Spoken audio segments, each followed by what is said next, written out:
Hello, this is Russell Lewis from Cincy SC. Wellington Orthopaedic is a partner of ours and a sponsor. Amelia Wiggins is the head orthopaedic doctor, surgeon at Wellington, and she joins us today on a Zoom call to talk about really ways we can identify players' injuries and also ways to reduce risk of injury. So, Amelia, tell us a little bit more about yourself and Wellington. I am Dr. Amelia Wiggins. I'm an orthopedic surgeon with Wellington Orthopedics and Sports Medicine. I'm a fellowship trained sports medicine orthopedic surgeon, which means I did my entire orthopedic training and then a special training just to work with athletes, to kind of specialize in them. I am also one of the team docs with the Cincinnati Ballet. I provide care for FC Cincinnati. I cover a number of the high schools in the area, including West Claremont, Eastern Brown, Western Brown, everything out east.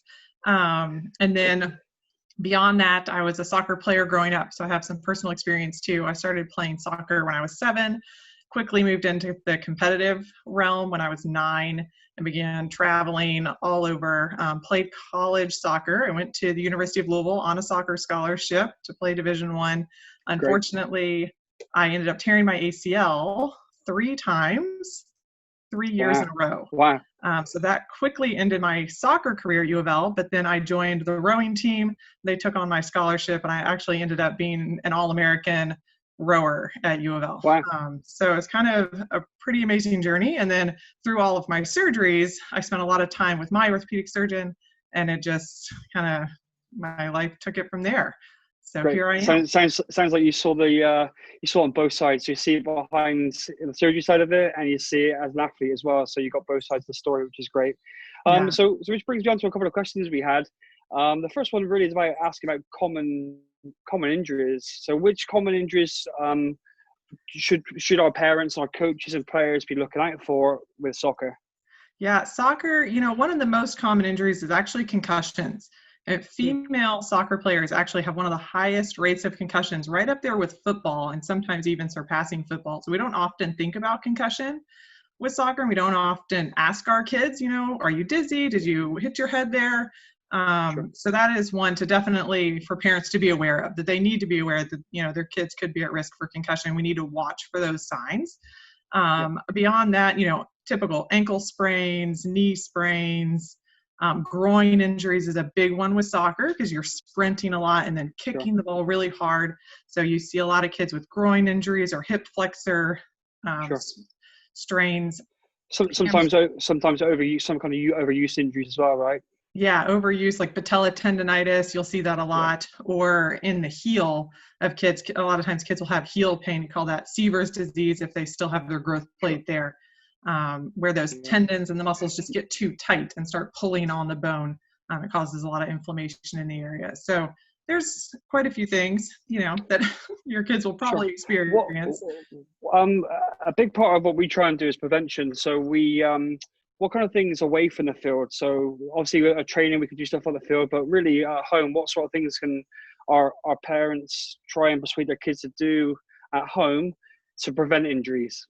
Yeah, one of the biggest things is to take time off and to not play 5 different sports at once. Sure.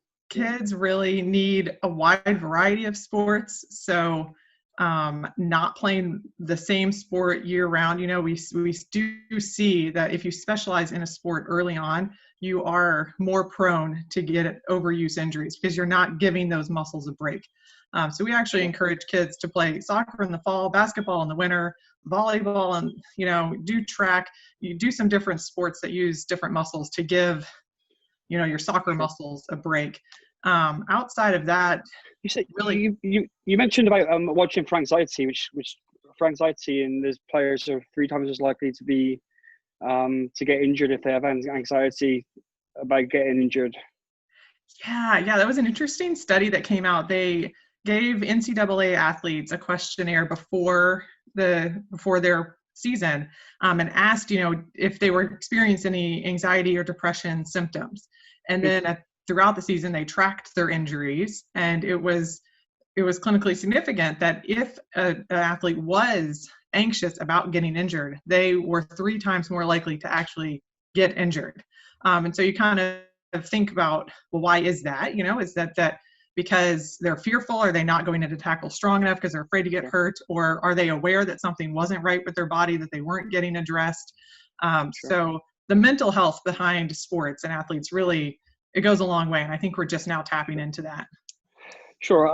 What advice would you give? What would you give parents if they suspect their kids got an injury anytime during the season? If the kid has an injury, what would I? Yeah. What advice would you give a parent? Because some kids will come back and say, "Hey, my knee's hurting," and sometimes parents say, "Hey, nah, just get on with it, you'll be fine." Yeah. So, what advice do you give parents if their kid does have an injury? Yeah, just watch and see, what type of injury was it? Was it a traumatic injury? Did they collide with another player, fall down? Were they unable to get up? Right. Do they have swelling at that joint? Those are all things that we need to get looked at right away. Or is it more of a chronic injury? After they play, they say, "Oh, my knee just kind of hurts," but they're not limping. They're still playing. They go out and play with their friends just fine. Just getting a sense of what that child's reacting with. If it's continuing to nag them, if you notice that they're not able to do the things they want to do, like especially play with their friends or go to school or things like that, then that's when we really want to see them in the office because something's not right. Yeah, we always encourage our players to communicate with us as coaches and say, "Hey, let us know if you're feeling." And we always ask the question, "Hey, is anyone injured? Has anyone got hurt?" Like kids do other sports, like you said, overuse injuries. And we ask the question, "Hey, are you feeling that again?" And we've got to be aware as coaches if they're feeling it. So it's good that as a club, I feel we do a good job of that. And if coaches can get on board with asking those types of questions, that helps out, I think. Yeah, it definitely helps out. Definitely if you have a joint that's swollen, that typically means it needs to be looked at. If a child is guarding a particular, if they are limping, definitely you want to get that looked at. If there was a big traumatic event, you definitely want to get that seen. Let me know about it. Yeah. And then for the chronic injuries, if they do ice, anti-inflammatories, stretching, still not getting better, then it's time to see somebody and see what we can do. Sure. As we know, COVID and other illnesses are potential for impacting our players. What advice do we have for parents who want to get in the process to return into play? So this is my kid's got a cold or my kid's returning from an illness. What could be the process to say, "Hey, this is when you should be coming back to playing soccer or doing any sport"? Yeah, with COVID specifically, it's a longer return to play. So, and that's just because it's a more severe illness on the body, and we don't really know all of the effects of it. So if you've had a child with a positive COVID test, they need to wait 14 days from that test and 7 days from symptoms before they can even start returning to play. And at that point, when they start, it's a very gradual process. So the whole thing takes about 7 to 21 days after, once they start, because you want to do a day or two of light jogging, make sure they don't have any shortness of breath or chest pain. Then they want to increase to doing a little bit of ball handling, make sure, again, they don't have chest pain, shortness of breath, or any residual fatigue, and gradually increase. I don't know, do you guys have a concussion protocol? Yeah, actually, each one of our coaches has to go through a concussion certificate before they can coach. So that's what we do. And then there is a protocol that we do test, and then we say they have to go to a doctor and get a note before they come back to play. So for a concussion, we take that very seriously at our club. Yeah. So there is a return to play protocol for concussions that is also a 7-day gradual return, where each day they increase their heart rate and activity level. So that's what I'm following with my COVID positive athletes, but I'm just extending it.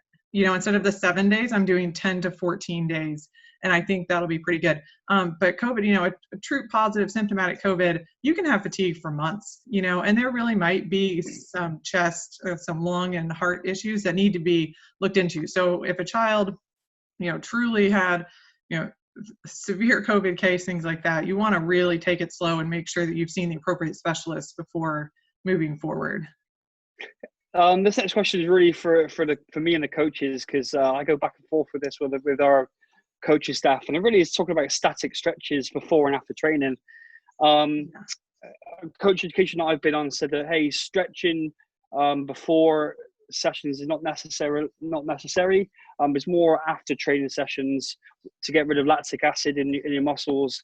But we do dynamic stretching before, where we also increase the heart rate. Is there any recommendations or what is your thought? Yeah, I think you're right on there. When you're doing a warm-up, when you're getting ready to play your sport, you want to warm up those muscles that you're going to be using. So one of the reasons why a kid might get a groin strain or a hip flexor strain is because they didn't warm up their groin enough, and then, you know, they just kind of stretched a little bit statically and then went out and started sprinting, and that muscle's not warmed up enough, so it rips. So doing a good dynamic warm-up, you want to get your heart rate up, you want to jog, you want to practice sprinting, you want to gradually work up to kicking at speed, you know, you want to do all these dynamic things to warm up those specific muscles you're going to use for that sport. And then play your game, and then afterwards you want to cool yourself down. So you got to wind yourself up, cool yourself down, and that's really where the static stretches get to be a little bit more important, just to kind of stretch those muscles out, make sure they don't, you know, tighten up afterwards, and to get out that lactic acid and whatnot. And then hydration is big. Don't forget about hydrating. Sure. Our kids always have to bring lots of water to training, as do coaches. Really, the last question I've got for you today is, what age do you think is appropriate for kids to even start stretching before or after training? All ages, yes, everyone. Start building good habits early. And even in my young kids, I'm seeing 8-year-olds in my clinic with patella tendonitis. And when I stretch out their hamstrings, they are so tight, you know, and it's because their bones grow. Your bones grow really fast, and then the muscles don't. They take a little bit longer to stretch out. So if you have a tight hamstring muscle, that can put a lot of stress on the front of the knee and cause anterior knee pain. So stretching out your hamstring is important at all ages. And I'm even starting to see it with my 4-year-old son, that he's not as flexible as he was when he was a baby. And I'm like, oh my gosh, you're 4. You should be, you know, Gumby still. But yeah, all ages, stretching is important, especially if these kids are going to be playing year round. Right. Hey, thank you for spending some time answering our questions. Is there any contact information that you want to give to us now that we can directly contact you, or we can leave it on the screen afterwards? Yeah, leave it on the screen for sure. So Wellington is now a sponsor of Cincy SC, and part of that means that all of your athletes can get in with me or one of my partners the same day as an injury or the next day. You know, so you just need to call the numbers that will be on the screen. Say you need to get in with Dr. Wiggins, you're with Cincy SC, and they have on my algorithms, you know, that your child needs to be seen right away. So they will get you in as soon as I'm back in the office, or we will get you in with somebody else, you know, in the meantime. Great.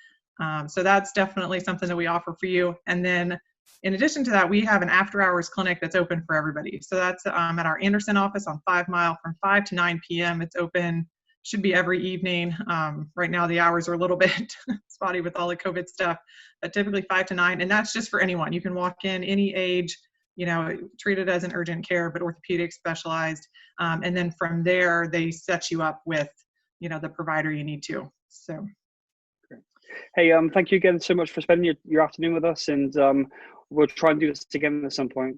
Yeah, that would be awesome. Yeah, I definitely have a lot more to share about injury prevention. We have specialized therapists on my team. I have behavioral health consultants on my team to kind of work kids that are anxious about getting injured or coming back to sports, especially with COVID, taking time away. You know, I know there's a lot of anxiety that's coming around these days. I have specialists that our kids can talk to about that, because that stuff all matters. You know, you've got to be, the physical component of an athlete is only one piece. So we've got pieces on my team to complete the whole athlete. Excellent. Thank you.